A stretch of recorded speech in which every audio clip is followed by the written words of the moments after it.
Hulaan ninyo, pasta ba ang iluluto dito sa tubig na kumukulo na may mantika? Pasta. Ay, bigas pala. Ayan. Ayan. Ganyan pala ang style ng pagluluto, pagsasaing ng bigas sa talyasi. Atanya. Uhaw. Bakit uhaw, sayong sayaw, haring ikaw, ibibitaw. Paano matansya yung dami niyan? Diba tansyahan lang pala yan. Haring ikaw. Tapos hahaluin. Hindi na. Lalagyan ng ano.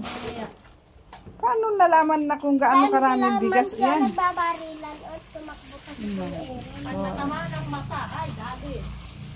Ganun pala yan. So, yan yan Yan yun yan Tapos pag tatakpan pa yan, hindi na. Tatakpan pa po. Pag kumukulong-kulo na. Pan-testing ni ating kulong-kulo na Kulong-kulo na ang sinaing sa talyasi. Lalagyan lang yan ng plastic. Di ano yan? Hala? Kami nakukuha nito solo. Kuha lang sila ng kwan. Ay, didikit talaga yan kasi mainit, di ba? Kaya ang hat ko dapat iipitan.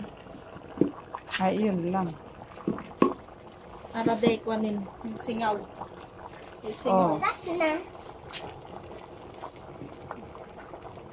Ito ang delikado. Ang kwampad sa talyasi. Pag pala lumubog na yung lobo-lobo ng plastic, luto na.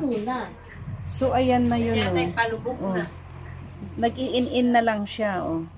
Plastic lang itinakip nila sa talyasi. Maski sa kaldero, ako nagtatakip ng plastic. Ha? Maski sa kaldero, Yan. nagtatakip ako ng plastic. So, pag ubos na talaga yung lobong yan, Luto na. luto na siya. Di ba?